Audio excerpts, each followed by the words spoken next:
Hello friends, स्वागत है आपका आपके अपने चैनल स्टडी ब्लास्टर पर और मेरा नाम है दिनेश आर्य। और आज का जो हमारा वीडियो है वो है मॉडल्स के ऊपर, यानी कि मॉडल्स क्या होते हैं और किस तरह से इनका यूज किया जाता है। और ये बहुत ही ज्यादा स्पोकन के लिए भी इंपॉर्टेंट हो जाते हैं हमारे, और एग्जामिनेशन के लिए भी ये उतने ही ज्यादा इंपॉर्टेंट होते हैं। एग्जाम में इससे रिलेटेड क्वेश्चन आते हैं हमारे बोर्ड एग्जाम्स में, तो इसीलिए सभी के लिए ये वीडियो बहुत ज्यादा इंपॉर्टेंट हो जाता है। तो इसीलिए आपसे इतनी सी रिक्वेस्ट है कि वीडियो को पूरा जरूर देखें, बिल्कुल भी स्किप ना करें। इसके अंदर हम मॉडल क्या होता है, किस तरह के इनके यूजेस होते हैं, कहां कहां पर ये किस तरह से यूज किए जाते हैं, वो सारी चीजें हम देखेंगे आज के वीडियो के अंदर। तो प्लीज वीडियो को पूरा जरूर देखें। तो आइए चलते हैं मॉडल्स के ऊपर। तो सबसे पहले मॉडल्स क्या होता है, तो मॉडल्स आखिर इसे कहा क्या जाता है। तो इसे तीन तरह की चीजें हम कह सकते हैं, जैसे इसे मॉडल वर्ब्स भी कहा जाता है, मॉडल्स भी कहा जाता है और मॉडल ऑक्सिलियरी वर्ब्स भी कहा जाता है। अच्छा, अब आप कहेंगे कि इसका यूज क्या है। तो ये जो चीजें हैं, यानी कि ये जो मॉडल्स हैं, ये किस तरह से यूज करते हैं और क्या इनका यूज होता है। तो देखिए, हम यहां पर बात करते हैं मूड की। ये शब्द किससे बना हुआ है, या मैं कहूं कि मॉडल किस चीज को शो करते हैं, मूड को या फिर मोड को। ठीक है, यानी कि किसी सेंटेंस का मोड क्या है या फिर उस सेंटेंस का मूड क्या है, वो क्या भाव व्यक्त कर रहा है या फिर क्या अवस्था को व्यक्त कर रहा है। तो उसकी अवस्था या भाव को बताने के लिए जिन वर्ब्स का यूज किया जाता है, वही वर्ब्स हमारी क्या कहलाती हैं, मॉडल वर्ब्स कहलाती हैं। ठीक है, पहला पॉइंट क्लियर है आपको कि मूड या फिर मोड को व्यक्त करने के लिए, यानी कि भाव या फिर अवस्था को व्यक्त करने के लिए जो वर्ब्स यूज की जाती हैं, वो वर्ब्स क्या कहलाती हैं, मॉडल ऑक्सिलियरी वर्ब्स कहलाती हैं। अब जो सबसे बड़ा पॉइंट है, आपको ध्यान रखना है कि मॉडल वर्ब्स पर सब्जेक्ट के नंबर या पर्सन का कोई फर्क नहीं पड़ता है। यानी कि सब्जेक्ट आपका चाहे सिंगुलर हो चाहे प्लूरल हो, यहां पर मॉडल वर्ब पर इसका कोई भी इफेक्ट नहीं पड़ेगा। जैसे कि हम सिंगुलर सब्जेक्ट के साथ इज का यूज करते हैं, लेकिन प्लूरल सब्जेक्ट के साथ हम आर का यूज करते हैं, है ना। तो वो हमारी जो टेंसेस वर्ब हैं उनके साथ ऐसा फर्क पड़ता है, लेकिन यहां पर मॉडल वर्ब्स के साथ इस तरह का कोई भी फर्क नहीं पड़ता। जैसे कि कैन जो है वो ही के साथ भी आ सकता है, और कैन जो है राम एंड श्याम, यानी कि जो प्लूरल सब्जेक्ट हो गए ये दोनों, तो उनके साथ भी हम कैन का यूज ले सकते हैं। ठीक है, तो मॉडल पर सब्जेक्ट का किसी भी तरह का कोई इफेक्ट, कोई प्रभाव नहीं पड़ता है। अब अगर हम अगली बात करें, तो अगली बात क्या है कि मॉडल वर्ब्स के साथ हमेशा वर्ब की फर्स्ट फॉर्म का यूज किया जाता है। तो मॉडल वर्ब्स के साथ कौन सी form, first form of the verb, कौन सी फॉर्म का यूज किया जाता है, first form of the verb. ठीक है, तो फर्स्ट फॉर्म का यूज हम करते हैं, ये बात भी आपको ध्यान रखनी है। तीसरी बात जो है कि मॉडल वर्ब जो हैं वो कैसे काम करती हैं। कुछ मॉडल वर्ब्स तो मेन वर्ब की तरह भी काम कर सकती हैं। ठीक है, जैसे नीड हो गया, डेयर हो गया, यूज्ड हो गई, ये कुछ ऐसी मॉडल वर्ब है जो कि मेन वर्ब की तरह भी कई बार काम कर जाती हैं, लेकिन इन्हें हम क्या कहते हैं, मार्जिनल मॉडल्स या फिर सेमी मॉडल्स कहते हैं। ठीक है, और बाकी की जो मॉडल वर्ब हैं वो एज अ हेल्पिंग वर्ब हमारा काम करती हैं। अब आइए चलते हैं अपने वीडियो के ऊपर और पढ़ते हैं आज का हमारा पहला मॉडल। तो हमारा जो पहला मॉडल है वो क्या है, कैन। और जो कैन का यूज है वो किस रेफरेंस में किया जाता है, वो किया जाता है आपके प्रेजेंट के रेफरेंस में। ठीक है, तो प्रेजेंट के मूड को दिखाने के लिए, और प्रेजेंट में किस किस तरह का मूड ये दिखा सकता है उसके ऊपर बात करेंगे। तो कैन जो है प्रेजेंट के अंदर कौन सा मूड दिखा सकता है, एबिलिटी का, यानी कि मेंटल एबिलिटी का। ठीक है, आपकी मानसिक क्षमता का जो मूड दिखाता है वो कौन दिखाता है, कैन। और कैपेबिलिटी का, यानी कि आपकी फिजिकल कैपेसिटी का जो मूड दिखाता है वो कौन दिखाता है, कैन। पावर यानी कि शक्ति का, स्ट्रेंथ यानी कि मजबूती का। तो यानी कि कुल मिलाकर बात है कि एबिलिटी और कैपेबिलिटी को शो करने वाला जो मॉडल है प्रेजेंट के लिए वो कौन है, कैन है। ठीक है, जैसे कि he can speak German and French, कि वह जर्मन और फ्रेंच बोल सकता है। ठीक है, she can solve this type of problem, कि वो इस तरह की प्रॉब्लम्स को सॉल्व कर सकती है। तो इसके लिए क्या हुआ, यहां पर सॉल्व कर सकती है, तो उसकी क्या दिखा रहा है, यहां पर एबिलिटी को दिखा रहा है, यानी कि मेंटल एबिलिटी को दिखा रहा है। तो इसीलिए हमने किसका यूज किया, कैन का। इसी तरह से देखिए, ही कैन लिफ्ट दिस पोल, कि वह इस पोल को उठा सकता है, यानी कि यहां पर भी उसकी क्या चीज दिखाई जा रही है, यहां उसकी कैपेसिटी दिखाई जा रही है, उसकी क्षमता दिखाई जा रही है, शारीरिक क्षमता उसकी नजर आ रही है। तो इसलिए यहां पर हमने किसका यूज किया, कैन का यूज किया। I can swim in the river, यहां पर फिर से क्या चीज दिख रहा है हमें, यहां पर फिर से हमें एबिलिटी दिख रही है, उसकी योग्यता दिख रही है कि वो क्या कर सकता है, स्विम कर सकता है। तो इसीलिए यहां पर हमने किसका यूज किया है, कैन का यूज किया है। इसी तरह से हम कह सकते हैं, जैसे और एग्जाम्पल हम देखें कि they can not understand this passage, यानी कि वो इस पैसेज को नहीं समझ सकते हैं। तो यहां पर नेगेटिव सेंस में आ गया तो हम कैन के साथ नॉट लगा देंगे, ठीक है, कि उनकी ऐसी एबिलिटी नहीं है कि वो इस पैसेज को समझ सकते हैं। तो यहां पर इसीलिए क्या आया, they can not understand this passage. इसी तरह से अगर हम कहें किसी से अगर हमें क्वेश्चन करना है तो हम इस मॉडल वर्ब को आगे लाएंगे। अगर आपको किस तरह से इंटरोगेटिव सेंटेंसेस बनाते हैं वो देखना है तो आई बटन में आपको मिल जाएगा वो वीडियो, और बाकी मैंने पूरा जो प्लेलिस्ट है उसका आपको आई बटन दे रखा है टेंसेस। तो टेंसेस जो है उसके अंदर अगर आप प्रेजेंट इंडेफिनिट का पार्ट फर्स्ट देखेंगे तो वहां पर मैंने आपको सारी चीजें क्लियर की हुई है कि किस तरह से हम इंटरोगेटिव सेंटेंसेस बनाते हैं, किस तरह से हम नेगेटिव सेंटेंसेस बनाते हैं। वो सारी बातें आपको वहां पर पार्ट 1 पार्ट 2 के अंदर कंप्लीट तरह से मिल जाएंगी, ठीक है। तो वहां जाकर आप उस चीज को देख सकते हैं। अभी हम बात करते हैं कैन के ऊपर। जैसे अगर हमें इसका इंटरोगेटिव बनाना है तो कैसे बनाएंगे, कैन यू स्पीक इंग्लिश, कि क्या आप इंग्लिश बोल सकते हो, है ना। और अगर हमें कहना है can you lift this box, कि क्या आप इस बॉक्स को उठा सकते हो, तो इस तरह से हम इसका इंटरोगेटिव भी बना सकते हैं, ठीक है। तो ये हुआ कैन का पहला यूज जो कि एबिलिटी या कैपेबिलिटी को शो करता है। अब अगर हम बात करें कैन के दूसरे यूज पर, तो कैन का जो दूसरा यूज है वो क्या होता है उसके ऊपर बात करते हैं। चलिए, तो देखिए कैन का दूसरा यूज क्या है, सैद्धांतिक संभावना यानी कि पॉसिबिलिटी। तो पॉसिबिलिटी को शो करने के लिए भी किसका यूज किया जाता है, कैन का यूज किया जाता है, लेकिन सैद्धांतिक होना चाहिए, ठीक है। सैद्धांतिक मतलब सिद्धांतों के आधार पर, जो कि चीजें अचानक से हो जाती हैं, घट सकती हैं, उन चीजों का जो सेंटेंस हमें बनाना होता है वो कैन से हम मेक करते हैं। जैसे anybody can make a mistake, यानी कि कोई भी गलती कर सकता है। एनीबडी कैन डांस, कि कोई भी डांस कर सकता है। Anybody can accident can happen any time, यानी कि एक्सीडेंट कहीं भी हो सकते हैं, ठीक है। और कुछ एग्जाम्पल देखिए कि ही is very strong, he can defeat even a wrestler, कि वो बहुत ज्यादा स्ट्रांग है और यहां तक कि वो एक रेसलर को भी हरा सकता है। और ये हमने पहले ही कर लिया था कि he can lift this heavy box. अब जो तीसरा यूज है कैन का उसके ऊपर बात करते हैं। तो कैन का जो तीसरा यूज है वो किसके लिए यूज होता है, फॉर्मल परमिशन के लिए। देखिए फॉर्मल परमिशन और इनफॉर्मल परमिशन, जैसे आप फॉर्मल लेटर और इनफॉर्मल लेटर, दो तरह के लेटर लिखते हैं, आपको पता होगा ये। तो इनफॉर्मल लेटर कहां लिखते हैं हम, जो हमें ऑफिस वगैरह में या फिर प्रिंसिपल को या मैगजीन को, एडिटर को वो लिखने होते हैं, वो सारे लेटर कौन से होते हैं, इनफॉर्मल लेटर। और फॉर्मल लेटर कौन से होते हैं, जो हम हमारे रिलेटिव्स को या फ्रेंड्स को लिखते हैं। इसी तरह से दो परमिशन होती है, फॉर्मल परमिशन और इनफॉर्मल परमिशन। तो इनफॉर्मल परमिशन जो होती है वो हमारे यूज आती है ऑफिसेस वगैरह में, और जबकि फॉर्मल परमिशन हम जनरल यूज में लेते हैं हमारे घर वगैरह में, हमारे फ्रेंड्स के साथ और हमारे रिलेटिव्स के साथ। तो जब हमें फॉर्मल परमिशन की जरूरत पड़ती है तो उस समय पर हम यूज कर सकते हैं कैन का। तो इसका एक एग्जांपल भी हमने लिया हुआ है, can I come in, asked Sohan to his friend, यानी कि सोहन ने उसके फ्रेंड से पूछा कि क्या मैं अंदर आ सकता हूं। तो फ्रेंड से यहां पर हम फॉर्मल परमिशन ही लेते हैं। अब यहां पर एक शब्द और दे रखा है, ये 10th के बोर्ड में बहुत ज्यादा इंपॉर्टेंट है, फेट। फेट का मतलब भी क्या होता है, लक, ठीक है। फॉर्च्यून, इसके लिए दो तीन शब्द और होते हैं हमारे पास, क्या होता है, फॉर्च्यून और लक, ठीक है, LUCK। तो इसके लिए क्या आता है, फेट। ये मैंने साथ में लिख दिया है ताकि आपको ध्यान रहे, वोकेबलरी भी साथ साथ चल रहा है।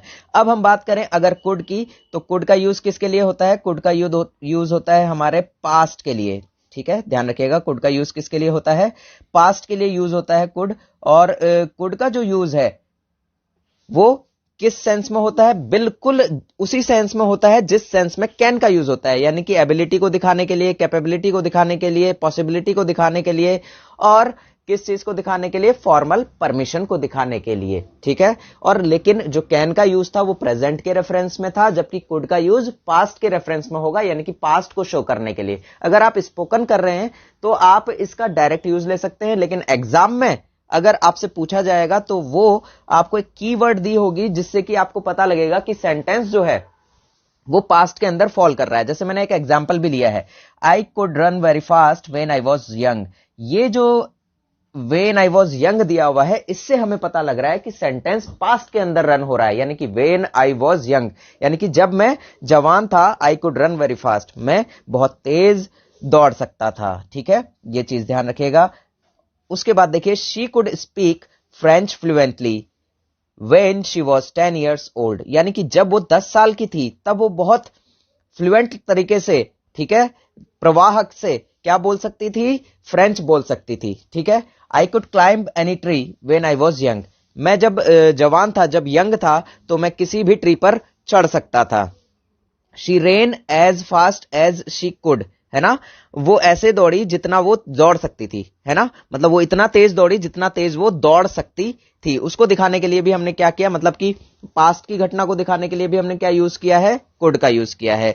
She can not run fast as she is fast, और ये हो गया प्रेजेंट के अंदर। क्यों हुआ ये प्रेजेंट के अंदर, देखिए यहां अगर हम ऊपर वाले सेंटेंस की बात करें तो इसका जो सेंटेंस था यहां पर सेकंड फॉर्म आपको दिया हुआ था रेन, तो रन का सेकंड फॉर्म क्या होता है, रेन होता है। और उसी तरह से अगर हम नीचे वाले सेंटेंस पर आते हैं तो नीचे वाले सेंटेंस पर हमें क्या दिया हुआ है, शी इज फास्ट, ठीक है। यहां पर इज आते ही हमें क्या पता लगा कि सेंटेंस प्रेजेंट के अंदर रन हो रहा है, तो इसीलिए हमने वहां पर कैन का यूज किया। जबकि ऊपर वाले सेंटेंस में पास्ट की बात बताई हुई थी, यानी कि सेकंड फॉर्म दिया हुआ था, तो इसीलिए हमें वहां पता लगा कि वो सेंटेंस पास्ट का है, तो हमने वहां यूज किया कुड का।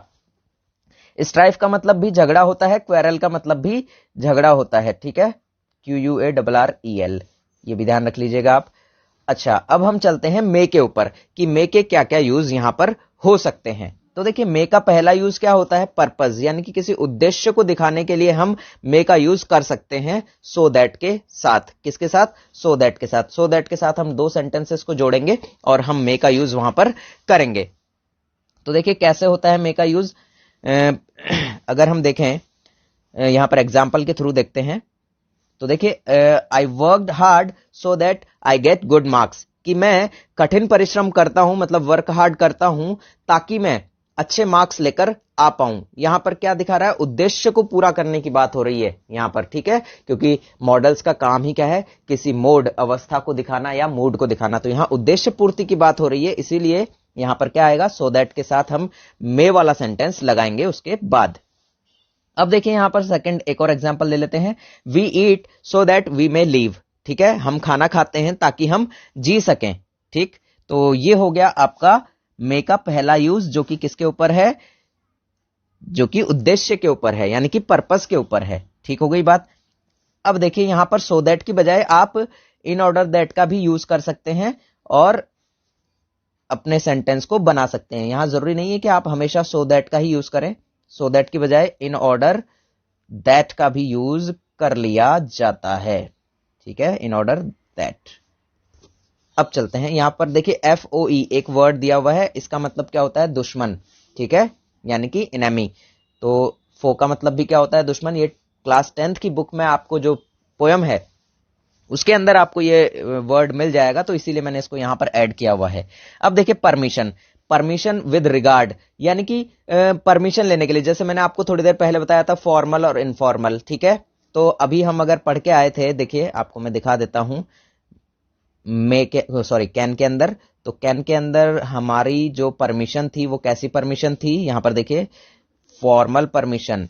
और मे के अंदर कैसी परमिशन रहेगी, इनफॉर्मल परमिशन, यानी कि रिगार्ड के साथ, सम्मान के साथ, ठीक है, सम्मान के साथ जो परमिशन ली जाती है उस टाइम पर हम किसका यूज करते हैं, मे का। जैसे मे आई कम इन सर, ठीक है, और yes your work is over you may go now, ये भी क्या है, रिगार्ड के साथ अगर हम किसी को परमिशन दे रहे हैं या फिर ले रहे हैं तो हम क्या यूज करते हैं, मे का यूज करते हैं। तो हम ये कह सकते हैं कि इनफॉर्मल रिक्वेस्ट के लिए हम क्या कह सकते हैं कि इनफॉर्मल रिक्वेस्ट के लिए, इनफॉर्मल रिक्वेस्ट के लिए हम किसका यूज करते हैं, मे का यूज करते हैं। इसी तरह से देखिए और सेंटेंसेस हम लेते हैं, यहां पर लिखे हुए नहीं है, मैं आपको बता देता हूं बहुत से सेंटेंस जो कि आप यूज कर सकते हैं। मे आई बोरो योर बुक, कि क्या मैं आपकी बुक उधार ले सकता हूं। इसी तरह से मे आई यूज योर बाइक प्लीज, कि क्या मैं आपकी बाइक यूज कर सकता हूं। तो इस तरह से भी हम अपनी बात को रख सकते हैं इनफॉर्मल रिक्वेस्ट के तौर पर, ठीक है। तो पहला यूज हमारा उद्देश्य बताने के लिए यानी कि पर्पस बताने के लिए हुआ, और दूसरा हमारा यूज किसके लिए हुआ, परमिशन के लिए यानी कि विद रिगार्ड, ठीक है। तो ये हमारे दो यूज हुए। अब देखिए अगर हम जैसे कई बार अगर आप सो दैट के साथ यूज कर रहे हैं, we play so that we may have good health, यानी कि हम खेलते हैं ताकि हम अच्छी हेल्थ को प्राप्त कर सकें, ठीक है, या हमारी हेल्थ जो है वो अच्छी हो सके, इसके लिए हम खेलते हैं। तो इस तरह से आप अपना सेंटेंस जो है बोल सकते हैं। तीसरा जो यूज है संभावना, यानी कि संभावना कैसी होगी, यहां पर कैन का यूज भी संभावना के लिए किया जाता है, यहां पर मे का यूज भी संभावना के लिए किया जाता है, लेकिन यहां पर कैसी संभावना होती है, अनिश्चित होती है। ठीक है, अब देखिए कैसी, ये एग्जाम में बहुत ज्यादा आता है, यहां से क्वेश्चन बिल्कुल ध्यान रखिएगा।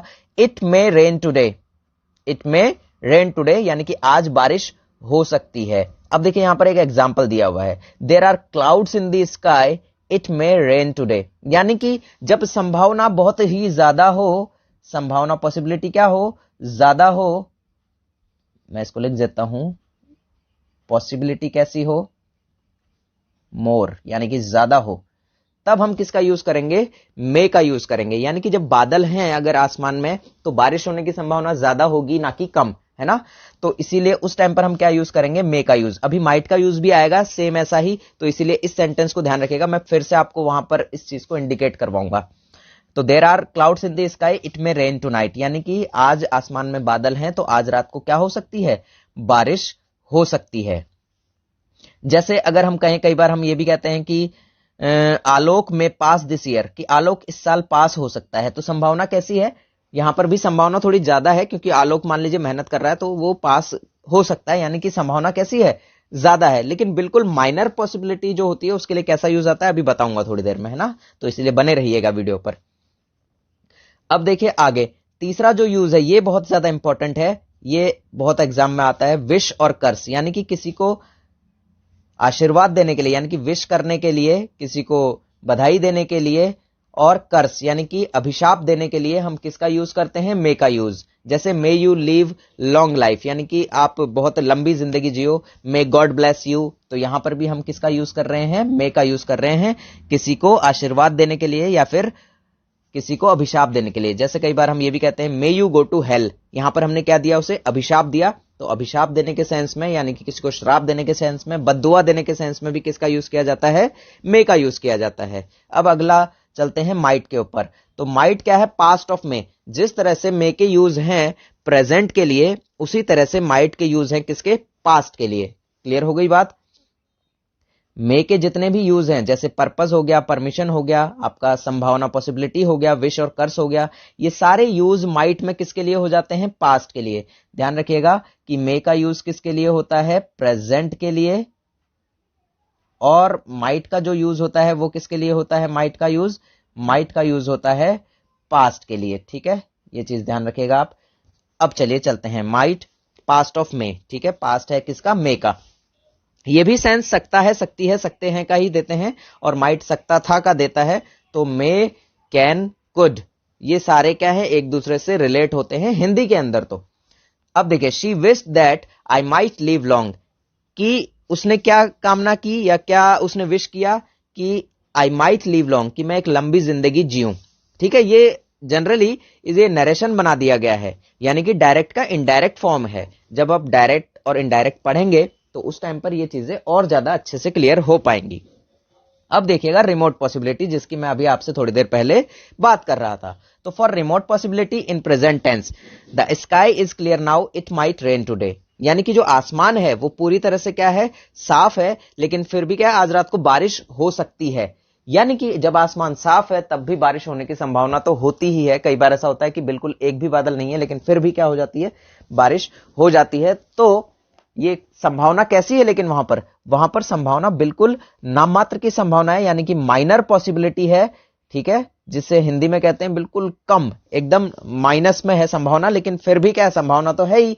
तो इसीलिए उस टाइम पर हम यूज करते हैं किसका, माइट का। लेकिन इस माइट का जो यूज है वो पास्ट के लिए ना होकर किसके लिए है, प्रेजेंट के लिए है। ठीक है, जब माइनर पॉसिबिलिटी की बात आएगी तो हम प्रेजेंट के लिए भी माइट का यूज करेंगे। ठीक है, जब बहुत ही कम संभावना की बात होगी तो हम माइट का यूज प्रेजेंट के लिए करते हैं। जैसे he did not work hard, he might pass the exam, ये तो पास्ट का हो गया कि he did not work hard, यानी कि उसने ज्यादा मेहनत नहीं की, मतलब कठिन परिश्रम नहीं किया, तो वो पास हो सकता था। ठीक है, ये तो हमारा पास्ट का सेंटेंस हो गया। लेकिन रिमोट पॉसिबिलिटी के लिए हम माइट का यूज प्रेजेंट के अंदर भी कर सकते हैं।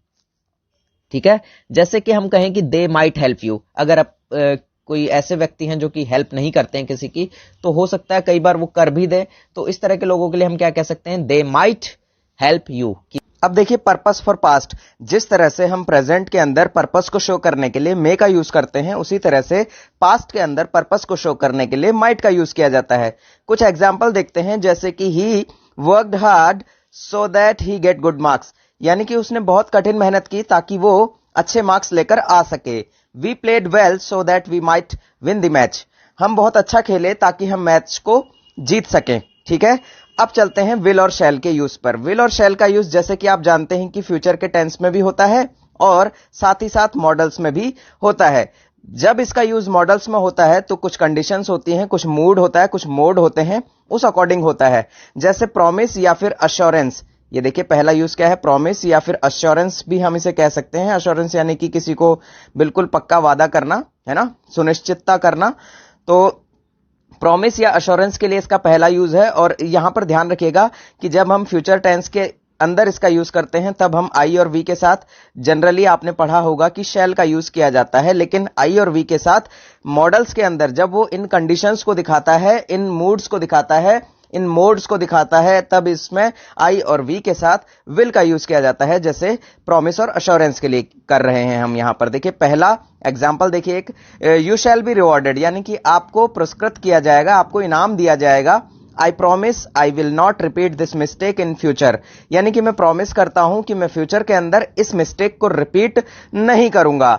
आई विल हेल्प यू, मैं आपकी सहायता करूंगा। ये सब क्या है, प्रॉमिस दे रहे हैं या फिर अश्योरेंस दे रहे हैं, इसीलिए यहां पर आई के साथ विल का यूज कर रहे हैं और बाकी अदर सब्जेक्ट के साथ हम शैल का यूज करेंगे, है ना। यहां पर ही विल हेल्प यू कहा जाएगा तो हम क्या करेंगे, ही विल हेल्प यू गलत होगा, क्या सही होगा, ही शैल हेल्प यू, क्योंकि यहां पर प्रॉमिस या अश्योरेंस की बात हो रही है। ठीक है, अगला देखिए, अगला यूज जो है, अगला यूज है विल और शैल का थ्रेट, यानी कि धमकी देने के लिए या फिर वार्निंग, चेतावनी देने के लिए भी हम क्या करते हैं यूज, आई और वी के साथ विल का यूज करते हैं, यानी कि एज अ मॉडल हम विल और शैल का यूज करते हैं। जैसे ट्रेसपासर्स शैल बी प्रोसिक्यूटेड, यानी कि जो ट्रेसपासर्स होते हैं, यहां पर एक वर्ड देखिए नया, ट्रेसपासर्स का मतलब वो होता है जो बिना आज्ञा के प्रवेश कर जाते हैं लोग, उन्हें कहा जाता है ट्रेसपासर्स, अनाधिकृत प्रवेश करने वाले लोग जो हैं। ठीक है, बिना अनुमति के प्रवेश जो करते हैं, कोई एक बाउंड्री के अंदर किसी भी यहां पर सरकारी कार्यालयों में ऐसा लिखा जाता है, या अपने आपका आर्मी एरिया होता है वहां पर ऐसा लिखा जाता है, तो वहां पर यह चीज आपको लिखी हुई मिलेगी, शैल बी प्रोसिक्यूटेड। और प्रोसिक्यूटेड होता है मुकदमा चलाना, यानी कि बिना अधिकार के या बिना इजाजत के प्रवेश करने वाले लोगों पर मुकदमा चलाया जाएगा। आई विल पनिश यू, यानी कि मैं तुम्हें दंड दूंगा, ठीक है, तुम्हें पनिशमेंट दूंगा। तो यहां पर क्या है, ये भी क्या है, थ्रेट है, यानी कि धमकी है। आई विल सी यू, हम कहते हैं ना कई बार देख लूंगा तुझे, तो इस तरह के सेंटेंस में क्या दे रहा है, वो धमकी दे रहा है या फिर आपको वार्निंग दे रहा है, ठीक है, चेतावनी दे रहा है। तो इस तरह के सेंटेंस में हम आई के साथ विल का यूज करते हैं। इसी तरह से आई विल किल यू, यहां पर क्या दी जा रही है, धमकी दी जा रही है, थ्रेट किया जा रहा है, तो यहां पर भी किसका यूज करेंगे, आई के साथ विल का। Leave this house immediately otherwise we will beat you black and blue, कि इस घर को जल्दी से छोड़ दो, नहीं तो हम तुम्हें बहुत बुरी तरह से पीटेंगे। यहां पर जो ब्लैक एंड ब्लू आया है, यहां पर काला और नीला नहीं होता है, काला और व्हाइट नहीं होता है, इसका मतलब black and white, sorry blue नहीं है, ब्लैक एंड व्हाइट है। तो ब्लैक एंड व्हाइट का मतलब होता है बहुत बुरी तरह से किसी को पीटना, वो कहलाता है ब्लैक एंड व्हाइट। ठीक है, ये हो गया दूसरा यूज। और तीसरे यूज की तरफ चलते हैं, डिटर्मिनेशन या फिर अश्योरेंस। अश्योरेंस वहां पर प्रॉमिस के साथ भी आप इसे यूज ले सकते हैं और डिटर्मिनेशन के साथ भी आप अश्योरेंस को यूज ले सकते हैं। अब देखिए, आई विल अचीव माई गोल, कि मैं मेरा गोल जो है वो अचीव कर लूंगा। यहां पर डिटर्मिनेशन जब आप दिखाते हो तब आई के साथ आप विल का यूज करोगे, ये मैंने आपको क्लियर बता रखा है। कौन कौन सी कंडीशन हो गई, पहली कंडीशन हमारी हो गई प्रॉमिस के लिए, दूसरी कंडीशन हो गई हमारी थ्रेट या फिर वार्निंग के लिए, और तीसरी कंडीशन पर हम देख रहे हैं डिटर्मिनेशन या अश्योरेंस के लिए। I will work hard and score good marks, यानी कि मैं कठिन मेहनत करूंगा और अच्छे मार्क्स लेकर आऊंगा। In case of determination, promise, threat, warning, assurance, order, we use of will and shall interchanges। देखो मैंने आपको यहां पर नोट भी लिख के दिया हुआ है और ये सारे नोट्स मेरे अपने ही हैं। और ये देखिए, है ना, कि डिटर्मिनेशन के केस में, प्रॉमिस के केस में, थ्रेट के केस में, वार्निंग के केस में, अश्योरेंस के केस में या ऑर्डर देने के केस में हम विल और शैल को इंटरचेंज कर देते हैं, आपस में चेंज कर देते हैं। ठीक है, ये बात मैंने आपको स्टार्टिंग में ही बता दी थी। अब चलते हैं हम शुड के यूज में। यहां पर विल और शैल दोनों एक साथ हो चुके हैं, ध्यान रखिएगा आप इस बात को। और देखिए यहां पर मैंने आपको वोकेबलरी भी साथ में साइड में दी हुई है, यानी कि इनिशियल, बिगिनिंग या स्टार्टिंग, तीनों शब्दों का मतलब शुरुआत ही होता है। ठीक है, तीनों का मतलब क्या होता है? शुरुआत करना या शुरुआत।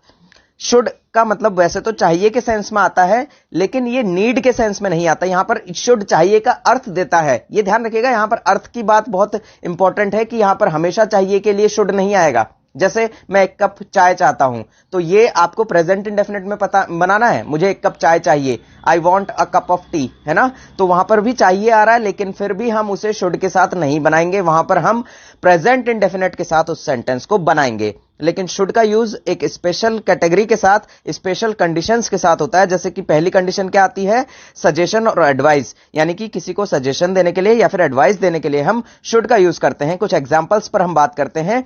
यू शुड स्टडी इंग्लिश, कि तुम्हें इंग्लिश जो है उसकी स्टडी करनी चाहिए। You should take care of your health, कि तुम्हें अपनी हेल्थ का ध्यान रखना चाहिए। You should not laugh at his mistake, तुम्हें उसकी गलती पर नहीं हंसना चाहिए। यू शुड डू दिस, तुम्हें यह करना चाहिए। यू शुड टेक एप्पल्स, कि तुम्हें एप्पल्स लेने चाहिए। इस तरह से आप शुड के साथ किसी को सजेशन या फिर एडवाइस दे सकते हैं। क्लियर हो गई बात? अब देखिए यहां पर कुछ वोकेबलरी और मैंने आपको दी हुई है। यहां पर कानूनी या संवैधानिक जो है, जैसे हम लेजिटिमेट, लॉफुल, सर्टेन और स्टैट्यूटरी और लीगल, इन सभी का मतलब क्या है? संवैधानिक या कानूनी। ठीक है, ये शब्द भी आप ध्यान रखिएगा। अब देखिए कौन कौन सी चीजें हैं, ये कब है? ये यानी कि मॉरल ड्यूटी के लिए यूज आता है। मॉरल ड्यूटी क्या होती है? मॉरल ड्यूटी होती है क्या? नैतिक कर्तव्य, यानी कि जो चीजें हमें करनी चाहिए। ठीक है, मतलब कि उस पर किसी की बाध्यता नहीं है और फिर भी हमें वो चीजें करनी चाहिए। जैसे कि हमें गरीबों की सहायता करनी चाहिए। यू शुड ओबे योर पेरेंट्स, यानी कि तुम्हें अपने पेरेंट्स की आज्ञा का पालन करना चाहिए। One should respect one's elders, यानी कि हर एक व्यक्ति को उसके बड़ों की जो है रेस्पेक्ट करनी चाहिए, मतलब अपने से बड़ों की रेस्पेक्ट करनी चाहिए, आदर करना चाहिए। तो ये हो गया शुड का दूसरा यूज। पहला यूज था सजेशन, दूसरा हो गया मॉरल ड्यूटी। तीसरा यूज जो कि एग्जाम में बहुत ज्यादा बार पूछा जाता है, इसीलिए देखिए यहां पर इंपॉर्टेंट लिखा हुआ है। लेस्ट के बाद नेगेटिव पर्पस को व्यक्त करने के लिए, ठीक है, लेस्ट के बाद कोई नेगेटिव पर्पस होता है, उसे व्यक्त करने के लिए, उसे दिखाने के लिए। पर्पस से यहां पर तीन चीजें आ गई, देखिए मे आ गया, माइट आ गया और तीसरा अब लेस्ट आ रहा है। लेस्ट लेकिन किस तरह का पर्पस? नेगेटिव पर्पस को यूज करने के लिए यहां पर यूज किया जाता है। अब देखिए क्या होता है, work hard लेस्ट you should fail, कि कठिन मेहनत करो कहीं ऐसा ना हो कि तुम फेल हो जाओ, है ना। ये जो हम हिंदी में कहते हैं ना, कहीं ऐसा ना हो या फिर वरना, है ना, तो उस चीज के लिए हम इंग्लिश में लेस्ट लगाते हैं। Work hard लेस्ट you should fail, कि कठिन मेहनत करो वरना तुम फेल हो जाओगे। अब यहां पर शुड चाहिए का सेंस नहीं दे रहा, यहां पर क्या दे रहा है? पर्पस, और वो भी कैसा? Negative purpose. दूसरा है hurry up लेस्ट you should miss the train, जल्दी करो वरना तुम्हारी ट्रेन छूट जाएगी। इस तरह से आप इस सेंटेंस से बोल सकते हैं। Take care lest you should fall, कि ध्यान रखो कहीं ऐसा ना हो कि तुम गिर जाओ। हेल्प हिम लेस्ट ही फेल, उसकी सहायता करो कहीं ऐसा ना हो कि वो फेल हो जाए। अब यहां पर दो तीन वर्ड मैंने आपको साइड में और दिए हुए हैं आपकी वोकैबुलरी के लिए। कोलैप्स करना होता है ढहना या फिर गिर जाना, जैसे कि अभी कोरोना के दौर में पूरी की पूरी जो अर्थव्यवस्था थी वो कोलैप्स कर गई, यानी कि ढह गई, गिर गई, है ना। और बिल्डिंग वगैरह के लिए भी कोलैप्स करना आता है, जैसे कोई बिल्डिंग अगर ढह जाती है, गिर जाती है, तो उस समय पर क्या आता है? कोलैप्स। ठीक है, ध्यान रखिएगा वर्ड को। और उसी तरह से रिस्क के लिए हमारे पास तीन वर्ड, यानी कि रिस्क हो गया, मीनेस हो गया और हैजार्ड हो गया। ये तीनों का मतलब ही क्या होता है? रिस्क यानी कि जोखिम या खतरा। अब देखिए वुड का यूज बहुत अच्छे से देखिएगा, क्योंकि वुड बहुत जगह यूज होता है और विल और वुड का एक कंप्लीट वीडियो आपको इस मॉडल्स के जो हमारी प्लेलिस्ट है उसके अंदर आपको मिल जाएगा। टेंसेस की प्लेलिस्ट में भी वो मिल जाएगा। विल और वुड के ऊपर कंप्लीट बात की हुई है और आने वाले टाइम पर मैं वुड के ऊपर एक कंप्लीट लेक्चर जरूर लेकर आऊंगा आपके लिए, क्योंकि वुड के जो यूज हैं वो वेरियस यूजेस हैं, वो हमें देखने होते हैं। अब देखिए वुड का जो पहला यूज है पास्ट ऑफ विल, ये क्या है? पहली बात तो विल का पास्ट फॉर्म है, ठीक है, विल का क्या है? ये पास्ट फॉर्म है, ये ध्यान रखिएगा। पास्ट हैबिट को शो करने के लिए हम किसका यूज करते हैं? वुड का यूज करते हैं। ये मैंने आपको पास्ट के सिंपल सेंटेंस जो है, पास्ट का जो सिंपल टेंस है उसमें सिंपल सेंटेंसेस जो बनते हैं उसके अंदर मैंने आपको ये बात बताई हुई है। I would go to school by bus, यानी कि मैं स्कूल बस से जाया करता था। जब आप अपनी पास्ट की कोई हैबिट या पास्ट का कोई रूटीन दिखाते हैं, जब जो काम आप पास्ट में करते थे लेकिन अभी नहीं करते हैं, तो उस काम को दिखाने के लिए आप वुड का यूज करते हैं। यहां पर यूज्ड टू का यूज भी होता है ना, ठीक है, और वुड का यूज भी होता है। ये देखिए, he would smoke in his youth, यानी कि वो जब जवान था तब वो क्या करता था, स्मोक करता था। ठीक है।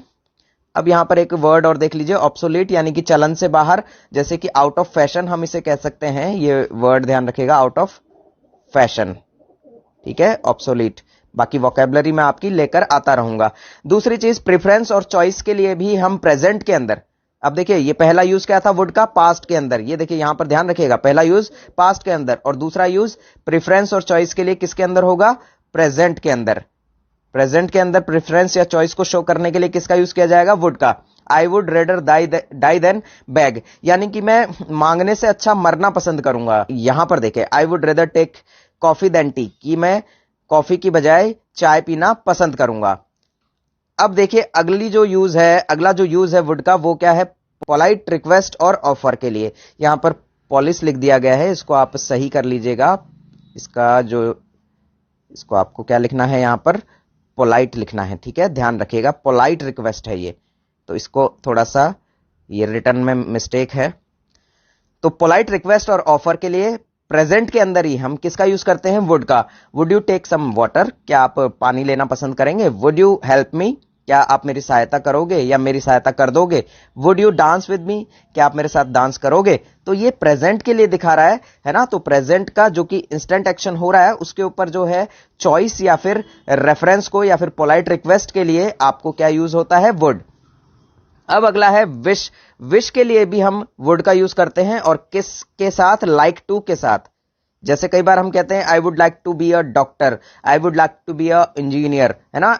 तो इस तरह के सेंटेंसेस में भी हम किसका यूज करते हैं, वुड का यूज करते हैं। I would like to meet the principal, कि मैं प्रिंसिपल से मिलना चाहूंगा। I would like to study now, कि मैं अभी स्टडी करना चाहूंगा। तो इस तरह के यूजेस में भी किसका यूज किया जाता है, यहां पर वुड का यूज किया जाता है। अब देखिए मस्ट का यूज। अब मस्ट का यूज कब होता है, चाहिए के सेंस में ही मस्ट का यूज भी होता है, लेकिन इसका जो मोड है यानी कि मूड है वो किस तरह की सेंटेंसेस को दिखाता है उसके ऊपर बात करेंगे हम। यहां एनक्रोचमेंट वर्ड के ऊपर एक पूरा कंप्लीट लेक्चर हमारा बना हुआ है 1.5 से 2 मिनट का, उसे आप देख लीजिएगा। एनक्रोचमेंट का मतलब होता है इलीगल पोजेशन यानी कि अतिक्रमण, और प्रोटेस्ट का मतलब होता है विरोध करना। क्या होता है, प्रोटेस्ट का मतलब विरोध करना, ये भी ध्यान रखिएगा। अब चलते हैं हम हमारे आगे।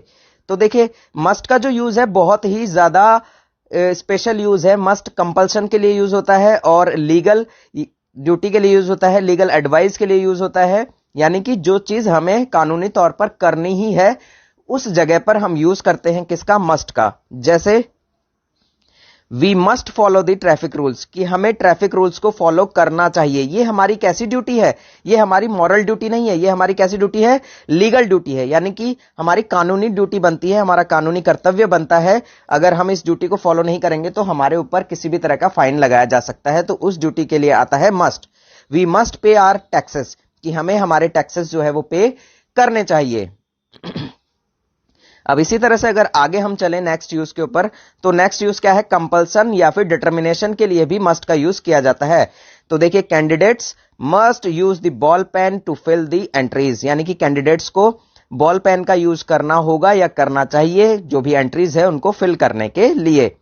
India must win the ICC world cup, यानी कि इंडिया को यह वर्ल्ड कप जीतना ही चाहिए। He is very ill, he must go to consult a doctor, कि वो बहुत ज्यादा बीमार है तो उसे डॉक्टर से कंसल्ट कर लेना चाहिए।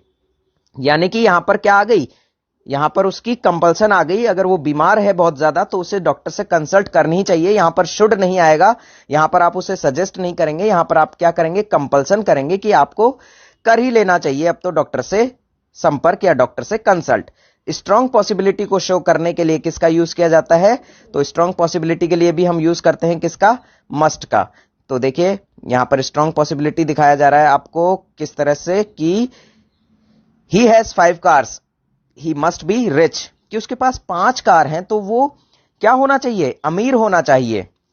अब किसी के पास 5 कार हैं तो जनरल सी बात है कि उसके अमीर होने के चांसेस जो हैं, वो पॉसिबिलिटी जो है वो कैसी होती है, बहुत ही ज्यादा होती है, स्ट्रॉन्ग पॉसिबिलिटी होती है।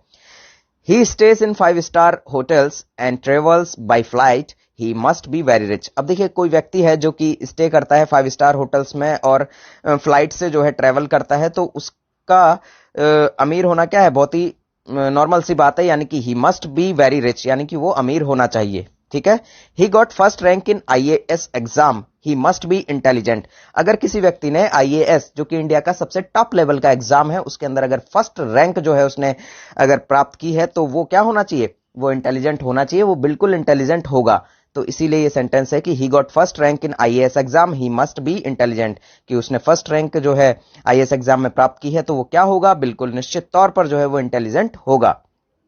अब यहां ऑट टू का यूज देखिए। ऑट टू का यूज शुड की तरह ही होता है, यानी कि मॉरल ऑब्लिगेशन के लिए, नैतिक दायित्व के लिए होता है। तो नैतिक दायित्व में we ought to love our country, यानी कि हमें हमारे देश से प्रेम करना चाहिए। We ought to serve our parents. देखिए नेक्स्ट एग्जांपल जो है, अब देखिए ऑट टू का यूज जो है, ऑट टू का यूज जनरली शुड की तरह ही होता है, लेकिन इसका जो यूज है वो मॉरल ऑब्लिगेशन के लिए, यानी कि नैतिक दायित्व के लिए होता है। जैसे कि we ought to love our country, यानी कि हमें हमारे देश से प्रेम करना चाहिए। We ought to serve our parents, यानी कि हमें हमारे पेरेंट्स की सेवा करनी चाहिए। सर्व का मतलब होता है सेवा करना, और खाना परोसना भी सर्व कहते हैं। अब अगला यूज देखिए, नीड का यूज। अब नीड का यूज नेसेसिटी को दिखाता है, यानी कि आवश्यकता को दिखाता है। आवश्यकता को नेगेटिव सेंटेंस में व्यक्त करने के लिए हम नीड का यूज करते हैं। अब नीड के ऊपर अगर बात की जाए, तो नीड का जो नीड नॉट है, ये नीड नॉट क्या है हमारा? ये हमारा होता है मॉडल। ठीक है। और अगर हम कहें कि डोंट नीड, तो यहां पर डोंट नीड के अंदर जो नीड है, ये हमारा नीड मेन वर्ब है। इस चीज को ध्यान रखिएगा, और इसके ऊपर हमने कंप्लीट बात जो है प्रेजेंट इंडेफिनिट के अंदर की हुई है, तो वहां पर भी आप इस चीज को देख सकते हैं। You need not bring umbrella, यानी कि तुम्हें अम्ब्रेला की जरूरत नहीं है। यहां पर जो नीड नॉट है, ये अपने आप में ही क्या है? एक तरह की हेल्पिंग वर्ब है, यानी कि मॉडल वर्ब है। ठीक है। क्योंकि नीड नॉट के बाद हमारे पास क्या दिख रही है? ब्रिंग, यानी कि ब्रिंग हमारा क्या है? अपने आप में मेन वर्ब है। इसका मतलब यहां पर जो नीड नॉट है, ये हमारा क्या है? ये हमारा है हेल्पिंग वर्ब या फिर modal verb. You need not wear a coat, यानी कि तुम्हें कोट पहनने की जरूरत नहीं है। तो यहां पर जरूरत नहीं है के लिए नीड नॉट यूज हुआ है, लेकिन नीड नॉट क्या है यहां पर? मॉडल वर्ब है। कैसे पता लगा? यहां पर बाद में हमें दिया हुआ है वियर, और वियर क्या है? हमारा मेन वर्ब है। क्लियर हो गई बात? डेयर का यूज करते हैं किसी को चुनौती देने के लिए, यानी कि प्रिजम्पशन के लिए, डेफियंस के लिए, या दुस्साहस के लिए। जैसे कहते हैं ना कि तुम्हारी ये बोलने की हिम्मत कैसे हुई, तो उसके लिए हम क्या कहते हैं? How dare you speak like this, he dare not complaint against you, मतलब कि उसके पास तुम्हारे खिलाफ कंप्लेंट करने की क्या है? हिम्मत नहीं है। तो इस तरह से चुनौती देने के लिए, दुस्साहस करने के लिए क्या होता है? हम किस चीज का यूज करते हैं? डेयर का यूज करते हैं। एग्जाम में डेयर से क्वेश्चन कम पूछे जाते हैं। यूज्ड टू के ऊपर हमने पूरी बात कर रखी है आपके पास्ट सिंपल टेंस के अंदर। ठीक है। पास्ट सिंपल का पार्ट 1 अगर आप देखेंगे, तो वहां इसकी कंप्लीट डिटेल आपको मिल जाएगी। ठीक है। और देखिए पास्ट की हैबिट या सिचुएशन को दिखाने के लिए, और अभी थोड़ी देर पहले हमने पढ़ा था कि पास्ट की हैबिट या सिचुएशन को दिखाने के लिए हम वुड का यूज भी करते हैं। किस तरह से हम यूज करते हैं वो आपको सिंपल सेंटेंसेस के अंदर मिल जाएगा, इसका कंप्लीट यूज। यहां पर हम देखते हैं कि क्या है कि Shyam use to watch TV till 10 PM, यानी कि शाम जो है 10 बजे तक टीवी देखा करता था, या 10 बजे तक टीवी देखता था। ये उसकी पास्ट हैबिट है। ठीक है। I use to go to temple in my youth, यानी कि जब मैं यूथ था, यानी कि जवान था, तब मैं कहां जाता था? टेम्पल में जाता था। तो इस तरह से हम मॉडल्स का यूज करते हैं। तो उम्मीद करता हूं कि आपको वीडियो पसंद आया होगा। अगर वीडियो पसंद आया हो तो प्लीज वीडियो को लाइक जरूर कर दें, और इस वीडियो को ज्यादा से ज्यादा शेयर करें, ताकि लोगों को इससे हेल्प मिल सके, और जो बच्चे हैं हमारे, जितने भी स्टूडेंट्स हैं, वो अच्छे मार्क्स लेकर आ सकें। क्योंकि इसके बाद जो हमारा नेक्स्ट लेक्चर रहेगा, मतलब कि अगले आने वाले लेक्चर्स में हम इसकी जो एक्सरसाइज है उसके ऊपर बात करेंगे, एक्सरसाइज के ऊपर, और आपके एग्जाम्स में किस तरह से क्वेश्चन यहां पर मॉडल्स से रिलेटेड पूछे जाते हैं उसके ऊपर हम पूरी बात करेंगे, और बहुत से एग्जांपल्स हम उसमें डिस्कस करेंगे। उसके अंदर जो कुछ चीजें अगर रह गई होंगी, तो वो चीजें भी हम एक्सरसाइज के अंदर कर लेंगे। एक्सरसाइज वाला जो पार्ट होता है, वो पार्ट आप जरूर देखा कीजिए, क्योंकि वो बहुत ज्यादा इंपॉर्टेंट होता है। तो अब वीडियो को ज्यादा लंबा ना करते हुए यहीं पर आज की बात को हम खत्म करते हैं। और अगर आपने चैनल को सब्सक्राइब नहीं किया है अभी तक, तो प्लीज चैनल को सब्सक्राइब कर लें, और साइड में बेल आइकन को प्रेस कर लें, क्योंकि इसी तरह के वीडियोस हम आपको देते रहते हैं। तो इसीलिए अगर आप बेल आइकन प्रेस कर लेंगे, तो आपको इस तरह के वीडियोस का नोटिफिकेशन बहुत जल्दी से मिल जाएगा। तो thanks a lot for watching this video.